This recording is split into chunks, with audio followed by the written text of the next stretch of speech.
Hello everyone, I am नवीन कुमार और यहाँ पर एक कंपनी है जो कि प्लास्टिक के मोल्डिंग का काम करती है। कंपनी का नाम है बीडी इंडस्ट्रीज़। इसका आईपीओ आने वाला है 30 जुलाई से 1 अगस्त के बीच में खुलने वाला है। 108 का इन्होंने जो है अपर बैंड सेट किया है प्राइसिंग के अंदर में। 1200 का लॉट साइज़ है, तो आपको 2 लॉट्स के लिए यहाँ पर 2,60,000 रुपये की एटलीस्ट ज़रूरत पड़ने वाली है मिनिमम अप्लाई करने के लिए इस कंपनी में। 45 लाख रुपए, सॉरी 45 करोड़ रुपए कंपनी उठा रही है और जो खुद की वैल्यू है जो वो लगा रही है यहाँ पर वो है 153 करोड़ रुपीज़ के आसपास में। तो अच्छी खासी वैल्यू लगाई जा रही है यहाँ पे। कंपनी के जो प्रमोटर्स उनके पास में 100% मालिकाना हक था कंपनी में before the IPO. After the IPO 70% रह जाने वाला है। That's again fine fine. That's again fine fine नहीं, फाइन।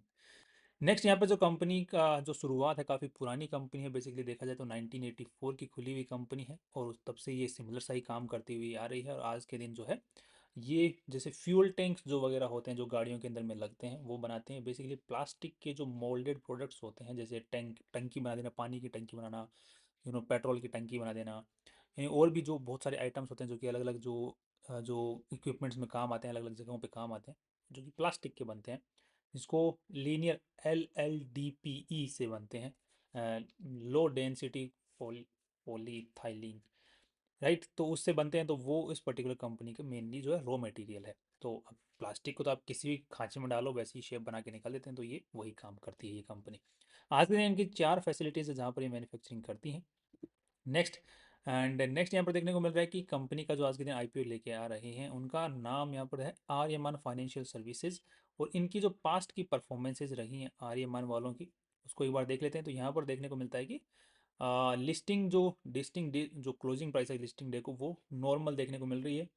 कुछ यहाँ पर कुछ बड़ी उछाल यहाँ पर देखने को नहीं मिल रही है।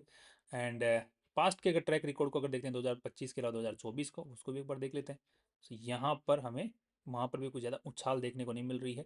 उसके बाद में जो आईपीओज हैं वो नॉर्मली ट्रेड करे। दैट मीन्स कि ये ऑन एन एवरेज जहाँ पे वैल्यू मार्केट में इस कंपनी की होनी चाहिए वहीं पर वैल्यू लेके आने की कोशिश करते हैं। बेसिकली ये हमें नज़र आ रहा है। सो ज़्यादा जूस नहीं छोड़ते हैं। लॉन्ग टर्म में अगर कंपनी चले तो चले, अदरवाइज आज के हिसाब से वैल्यू ठीक लगाते हैं, ऐसा नज़र आ रहा है। Let's see. अब आगे बढ़ने से पहले थोड़े से भाइयों की क्वेरीज आई हुई हैं, तो ये 2 मिनट में इसमें लेना चाहूँगा यहाँ पर। एक भाई की सवाल आया हुआ है कि एक हमने थोड़े दिन पहले एक वीडियो बनाया था उसके अंदर में, राइट, इन्वेस्टमेंट के ऊपर में। तो वहाँ पर हमने एक थोड़ा सा गाइडेंस दिया था कि आपको health insurance and term insurance है वो किस तरीके से लेना चाहिए and all that.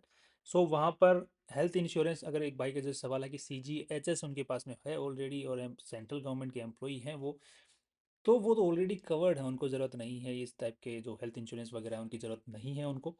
Basically because government की तरफ से बहुत अच्छी खासी उनको सुविधा मिल रही है। टर्म इंश्योरेंस की जहाँ तक बात आती है तो यस, उनको टर्म इंश्योरेंस की ज़रूरत पड़ेगी।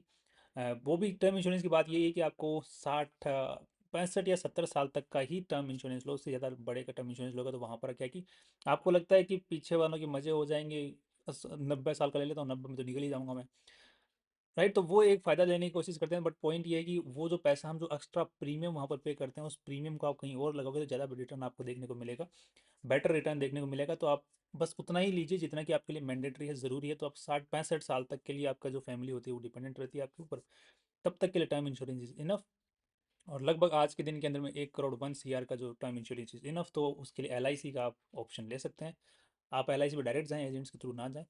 एंड वहाँ पर अब सर ने बोला कि 5,000 तक और पैसा इन्वेस्ट कर सकते हैं, तो कहाँ इन्वेस्ट करना चाहिए? तो ऑफ कोर्स सी बात है, उस वीडियो में जैसे मैंने डिस्कस किया हुआ ऑलरेडी कि आपको स्टॉक SIP चलानी चाहिए। स्टॉक्स SIP के लिए आप, हमारा ऑलरेडी प्रीमियम चैनल इन्होंने ज्वाइन कर रखा है, तो वहाँ पर हम अच्छे अच्छे स्टॉक्स को ऑलरेडी डिस्कस करते हैं। तो आप इनमें से किसी भी पर्टिकुलर जो स्टॉक आपको अच्छा लगे, कंपनी अच्छी लगे, फ्यूचरिस्टिक लगते हैं जैसे हम डिस्कस करते हैं वीडियोज़ में, तो उनमें से आप स्टॉक SIP स्टार्ट कर सकते हैं, राइट। तो कम से कम एटलीस्ट 5 6 कंपनियों के अंदर में 5,000 को, मतलब 1,000 1,000 रुपये महीने के हिसाब से 5 कंपनियों में उनको स्टॉक SIP में डाल के छोड़ सकते हैं हर महीने के हिसाब से।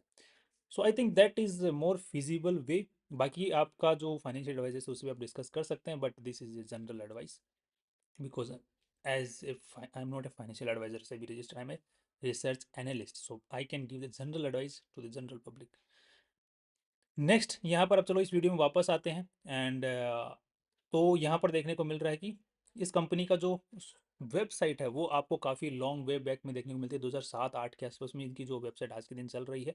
एंड वेब वो आज भी ऑपरेशनल है, जो कि उस वक्त से चलती है। दैट मीन्स कि ये काफ़ी टाइम से बिजनेस के अंदर में और सिमिलर से टाइम के बिजनेस में। नेक्स्ट यहाँ पर इसको जो आज के दिन ये वाला नहीं, ओके, जो कंपनी पैसे उठा रही है उसका क्या करने वाली है, तो सबसे ज़्यादा पैसा जो है ये लोन को चुकाने में काम में लेने वाली है बेसिकली। एंड यहाँ पर ये वाला भी लोन का चुकाने वाली है और ये वाला पैसा भी लोन पे ही चुकाने वाली है। उसके अलावा जो थोड़ा बहुत कैपिटल एक्सपेंडिचर और थोड़ा बहुत मशीनरी वगैरह को खरीदने के अंदर में खर्चा करने वाली है। बट मुझे लगता नहीं है कि इनको कैपिटल एक्सपेंडिचर करने की ज़रूरत है, बिकॉज इनकी ऑलरेडी इनके पास में कैपेसिटी अच्छी खासी पड़ी हुई है।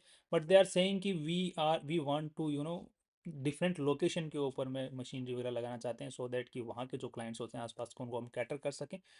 So that's again a good approach. But आज के दिन इनके पास में ऑलरेडी अच्छी खासी कैपेसिटी पड़ी हुई है, जो ऑलरेडी इनके पास में फैक्ट्री चल रही है। आज के दिन इस कंपनी को चला रहे हैं दलबीर पाल सैनी। दलबीर पाल सैनी हो गया, उन्हीं के पास में कंट्रोल है इस कंपनी का। केसेस वगैरह की बात करते हैं, लिटिगेशंस वगैरह इसके ऊपर कंपनी पे नहीं है, ना प्रमोटर्स पे कुछ खास देखने को मिल रहे हैं। राइट। नेक्स्ट यहाँ पर कंपनी की शुरुआत 1984 में हो गई थी, काफ़ी पुरानी कंपनी। उसके बाद में इन्होंने ये माइलस्टोन्स अचीव किए, कौन सा काम कब शुरू किया, कौन सी कंपनी को सप्लाई करना चालू किया एंड एवरीथिंग। हाई टेक्नोलॉजी कब इन्होंने नई इंट्रोड्यूस की है, उसकी सारी इन्फॉर्मेशन आपको यहाँ पर देखने को मिल जाती है। That's a great thing again. Next यहाँ पर जो मेन चीज़ मैं आपको ध्यान लेके जाना चाहूँगा वो है कि इन्होंने अपनी जो एक सब्सिडरी है, जो इनके प्रमोटर्स थे, उनके पास में दो कंपनी थी जो सिमिलर सा ही काम करती थी। तो इन्होंने क्या कि दूसरी जो कंपनी थी उसको इस कंपनी का सब्सिडरी बना दिया 2024 के अंदर में आईपीओ लेके आने से पहले। That's a great thing, because यहाँ पर कॉन्फ्लिक्ट ऑफ इंटरेस्ट जो होता है वो पैदा होने के चांसेस जो है वो थोड़े से खत्म हो जाते हैं। तो that's a very good approach from the promoters side, so I think they need the clapping for that. Next यहाँ पर चलो ये सब्सिडरी के बारे में इन्फॉर्मेशन देख सकते हैं। सब्सिडरी है आज के दिन किस टाइप का बिजनेस करती है, तो सिमिलर सा ही काम करती है, सेम सा ही काम करती है। और पूरा का पूरा मालिकाना हक जो है वो इस कंपनी के अंडर में आ चुका है, और वो आज के दिन 45 करोड़ रुपए तक का रेवेन्यू जनरेट करती है, और हर साल जो है 45-40 के आसपास का ही रेवेन्यू जनरेट कर रही है। 2-3 करोड़ रुपए साल का नेट प्रॉफिट निकाल ले रही है। That's great. अब दल बीरपाल ओके, सो ये थोड़ा सा टंग ट्विस्टिंग नेम है, so I am sorry for that if I am counting it wrong again and again. Sanjay Patil ये कंपनी को आज के दिन चला रहे हैं दोनों, और इनके पास में अच्छा खासा एक्सपीरियंस देखने को मिल रहा है। और कंपनी जो प्रॉपर्टीज यूज़ करती है मोस्टली, जो फैक्ट्रीज वगैरह एंड ऑल, वो आज के दिन ओन्ड देखने को मिल रही है, कंपनी के द्वारा ओन्ड है, खरीदी हुई है कंपनी ने। ऐसा नहीं है कि किराए पे ले रखी है। बट ये दो जो प्रॉपर्टीज और हैं, जो कि एक हेड ऑफिस का काम करती है और एक छोटी फैक्ट्री है, वो जो है, और इनका भी लीज अमाउंट कुछ ज़्यादा खास नहीं देखने को मिल रहा है, तो वो लीज पर ज़रूर देखने को मिल रहा है। So that's an again a good approach again. Next यहाँ पर 98 एम्प्लॉयज़ आज के दिन इस पर्टिकुलर कंपनी में काम कर रहे हैं, और मेनली जो है मैन्युफैक्चरिंग प्लांट में काम कर रहे हैं 31 एम्प्लॉयज़। बाकी मेनली जो जितने भी लोग हैं, फाइनेंस एंड अकाउंट्स में 12 लोग क्या काम कर रहे हैं ये समझ के बाहर हो रहा है मेरे। बाकी तो सब ठीक है। सेल्स में है 22 लोग, प्रोक्योरमेंट के अंदर में है 16, क्वालिटी के अंदर में 16, 31 मैन्युफैक्चरिंग में है, and everything is quite understandable. Next यहाँ पर जो इनकी कैपेसिटी है, जो इनके अलग अलग प्लांट्स की अलग अलग कैपेसिटी जो है, उसके हिसाब से देखा जाए तो ये लगभग 60% कैपेसिटी पे काम कर रहे हैं। बाकी ये जो प्लांट है इसके अंदर में अच्छी खासी कैपेसिटी आज के दिन बची हुई है। So they have enough capacity, but still they want to acquire new facilities at new location so that can cater the new markets. Next यहाँ पर इनका जो प्रोसेस है, जो प्रोडक्ट बनाने का जो प्रोसेस है, उसको आप लोग यहाँ पर पढ़ सकते हैं किस तरीके से पूरा प्रोसेस काम होता है। प्लास्टिक के ग्रैन्यूल्स आते हैं, उनको गलाओ, बाद में खांचे में डालो जो ऑलरेडी खांचा बना हुआ है, थोड़ी देर बाद में एक पंखा चला दो, वो सूख जाएगा, खांचे के अंदर में प्लास्टिक वैसे के वैसे शेप ले लेगा और बाहर निकल जाएगा। तो इट्स वेरी सिंपल प्रोसेस, बस आपको जैसे बनाने वैसे प्रोडक्ट्स आप बना सकते हो। राइट। अब इनके जो प्रोडक्ट्स हैं उनकी आप लोग थोड़ा सा लिस्ट देख सकते हैं यहाँ पर, आराम से उनके बारे में पढ़ भी सकते हैं पॉज करके। ये मेनली जो है आज के दिन टैंक्स वगैरह बनाते हैं, गाड़ियों के, बस के, ट्रक के एंड एवरीथिंग, जो फ्यूल टैंक होते हैं। फैक्ट्री के आप लोग यहाँ पर फोटो देख सकते हैं फॉर जेन्यूनिटी। नेक्स्ट यहाँ पर जो इनकी 4 फैसिलिटीज़ हैं उनके अंदर में से जो पुणे फैसिलिटी है ये इस पर्टिकुलर कंपनी की है, और ये जो नीचे वाली 3 फैसिलिटीज़ हैं ये इसकी सब्सिडरी की हैं। राइट। सो मेनली जो आज के दिन का रेवेन्यू आ रहा है वो पुणे फैसिलिटी से ज़्यादा अच्छा खासा आ रहा है।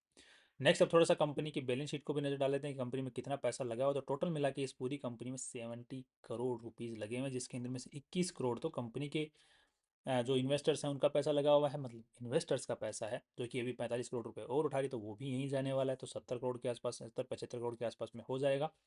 नेक्स्ट उसके अलावा जितना पैसा कंपनी में लगा हुआ वो सारा उधारी का। सो बिफोर द आईपीओ जो कंपनी की डेट टू इक्विटी रेशियो जिसको हम कहते हैं कि कंपनी के अंदर में इन्वेस्टर्स का पैसा और उधारी का पैसा, तो वो थोड़ी सी हालत ख़राब है यहाँ पर, बिकॉज ये डेट टू इक्विटी रेशियो 1 के या 1 से नीचे हो तो अच्छा माना जाता है। बिकॉज उससे क्या है कि कंपनी के अगर कभी रेवेन्यू नेट प्रॉफिट ना भी निकाल पाए तो कंपनी के ऊपर में कर्जे का भार नहीं बढ़ता, उससे कंपनी मैनेज कर पाती है अपने आप को। But debt to equity ratio इस कंपनी का ख़राब है, बट आफ्टर द आईपीओ वो ठीक है, सुधर जाने वाला है, दैट्स अगेन ग्रेट। नेक्स्ट यहाँ पर जो पैसा मेनली कहाँ पर पड़ा हुआ है, जितना भी पैसा है इनके पास में, तो यहाँ पर देखने को मिल रहा है कि वो या तो इन्वेंट्री के फॉर्म में पड़ा हुआ, बिकॉज अभी सब्सिडरी को इन्होंने इंक्लूड किया, तो सब्सिडरी की जो इन्वेंट्री है वो भी इन्हीं की इन्वेंट्री होगी। तो यहाँ पर सब्सिडरी का दोनों का इन्वेंट्री को चेक करते हैं, यहाँ पर नॉर्मलाइज नजर आता है, बट स्टिल एक बहुत बड़ा हिस्सा जो इन्वेंट्री का इनके पास में पड़ा हुआ है। दूसरा 21 करोड़ का इनके ऊपर में ट्रेड रिसीवेबल्स भी देखने को मिला, जो कि इंक्रीजिंग ऑर्डर के अंदर में ही है। So that's kind of negative again.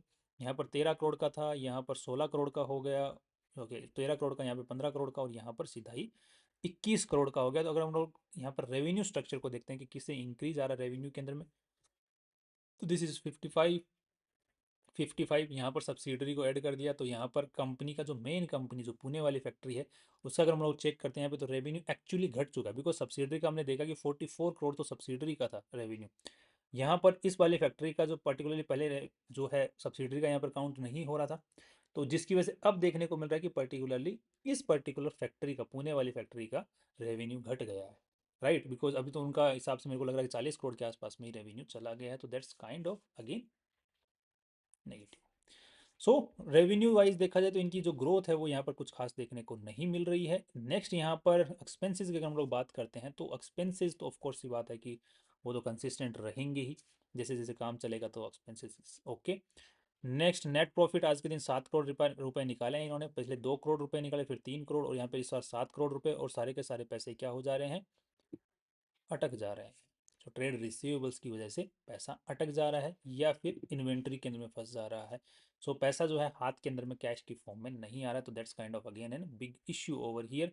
Cash flow की बात करते हैं, तो कैश फ्लो ऑफ कोर्स सी बात है आज के दिन पॉजिटिव नज़र आ रहा है, because of some things, few things की। एक तो इन्होंने जो डेप्रिसिएशन कॉस्ट है इसको वापस ऐड कर दिया, दूसरा फाइनेंस कॉस्ट 2.5 करोड़ की इसको वापस ऐड कर दिया, और बाद में ये जो 5-5 करोड़ 2.5 करोड़ के ये वाले हैं इनको वापस ऐड कर दिया, जिनकी वजह से इनकी फाइनेंस कॉस्ट जो है वो आई हुई है पॉजिटिव। तो cash flow positive because of that thing. So cash flow का थोड़ा दिक्कत है, कैश का दिक्कत है, कंपनी का रेवेन्यू का ग्रोथ का भी दिक्कत है। सो दोनों ही दिक्कत यहाँ पर नज़र आ रही है, तो ग्रोथ की दिक्कत, एक कैश फ्लो की दिक्कत। सो उसकी वजह से आई थिंक कि इनको आने वाले रिजल्ट के ऊपर में ज़्यादा ध्यान देना पड़ेगा। सो आज के दिन जो इनकी वैल्यू लगाई गई है उसको एक बार देख लेते हैं। तो नेट प्रॉफिट आज के दिन इन्होंने 7 करोड़ रुपए निकाले हैं, एंड जिसको मैं थोड़ी ज़्यादा वैल्यू नहीं दूंगा, बिकॉज जो सब्सिडरी है जिसका सबसे ज़्यादा रेवेन्यू यहाँ पर काउंट किया गया है, उसका जो नेट प्रॉफिट आया था वो 2.5 करोड़ के आसपास में आया था, और बाकी के जो 5 करोड़ रुपए हैं इनकी जो मेन कंपनी है उसका है, तो 5 करोड़ तो बनना नहीं चाहिए जबकि रेवेन्यू कम हुआ है। तो I think I will take 5 crore as a net profit, and 5 crore के हिसाब से इनकी वैल्यू निकालने की कोशिश करते हैं, तो 150 के हिसाब से 30 का पी रेशियो निकल के आता है। 30 के पी रेशियो का हम लोग यहाँ पर कंपेयर करते हैं, तो इसका 24 का है, इसका 27 का है, और सुप्रीम इंडस्ट्रीज इसका 59 का है, राइट। सो अब ये सिमिलर सा ही काम करते हैं, सेम सा ही काम करते हैं। अब सुप्रीम इंडस्ट्रीज अपने आप में सुप्रीम है ऑलरेडी, बट उसके साथ में कंपैरिजन करना वैसे भी ठीक नहीं रहेगा, बट स्टिल अगर हम लोग कंपेयर करते भी हैं तो भी तो वैल्यू ठीक है, सुप्रीम इंडस्ट्रीज़ के हिसाब से वैल्यू ठीक लगाई है। बट सुप्रीम इंडस्ट्रीज़ के एक लोग को एक चीज़ और चेक कर लेते हैं, इनकी क्या ग्रोथ आ रही है या नहीं आ रही है। तो इनकी ग्रोथ जून 2000, अब ओके ये वाली, तो यहाँ पर इनकी भी ग्रोथ कुछ ज़्यादा खास देखने को नहीं मिल रही है। सो पर्टिकुलरली देखा जाए तो इस पर्टिकुलर सेक्टर के अंदर में ही ग्रोथ देखने को नहीं मिल रही है। स्टिल सुप्रीम इंडस्ट्रीज़ को मार्केट ने वैल्यू दे रखी है। टाइम टेक्नोप्लास्ट को भी एक बार देख लेते हैं, इसकी क्या हालत है। तो इसकी जो ग्रोथ है ठीक ठाक देखने को मिल रही है, 10% की ग्रोथ आई है, एंड नेट प्रॉफिट्स के अंदर में भी ग्रोथ देखने को मिली है। कैश फ्लो भी इस कंपनी का अच्छा है। सो मार्केट ने इसको अच्छी वैल्यू दे रखी बिकॉज ऑफ द ग्रोथ। एक और देख लेते हैं नीलकमल। नीलकमल जो चेयर वगैरह बनाती है ये अपने आप में एक ब्रांड है। सो तीनों ही कंपनियों के पास में अपनी एक स्ट्रेंथ है, बट इस पर्टिकुलर कंपनी के पास में अपनी एक कोई स्ट्रेंथ नज़र अभी तक नहीं आ रही है। दूसरा हम लोग जीएमपी भी एक बार चेक कर लेते हैं, सो दैट हम लोग एक क्लियर अंडरस्टैंडिंग ले पाएँ इस चीज़ की, मार्केट इसको क्या वैल्यू देने से आ रहा है। तो मार्केट आज के दिन जीएमपी जो कुछ भी नहीं चल रहा है। लास्ट डे जब आप लोग अप्लाई करें तो यहाँ पर मोर देन अगर 30% का अगर जीएमपी देखने को मिलता है, so we can apply for the listing gains. बाकी अभी लॉन्ग टर्म शॉर्ट टर्म का व्यू मैं यहाँ पर नहीं देना चाहूँगा बिकॉज ऑफ सर्टेन जो कि थिंग्स जो कि हमने अभी डिस्कस की हैं। सो राइट नाउ आगे आने जो जो रिजल्ट्स हैं उनको देख के हम पता करेंगे कि हाँ कंपनी में जो सुधार हमने जो उम्मीद की है कि वो सुधार अगर हमें देखने को मिलती है, अगर ग्रोथ नज़र आती है हमें, जो कि अभी तक ग्रोथ नज़र नहीं आ रही है, अगर आती है तो हम लोग उसके बारे में देखेंगे। राइट, तो आने वाले रिजल्ट्स के अंदर में चेक करेंगे इसको क्या वैल्यू देनी है। आज के हिसाब से मेरा कोई व्यू इसमें नहीं है। अगर listing gain if GMP is more than 30% तो सिर्फ लिस्टिंग गेन के लिए आप लोग अप्लाई कर सकते हैं। That's all from my side. कल फिर मिलते हैं इंपोर्टेंट वीडियो के साथ में। Finally see you.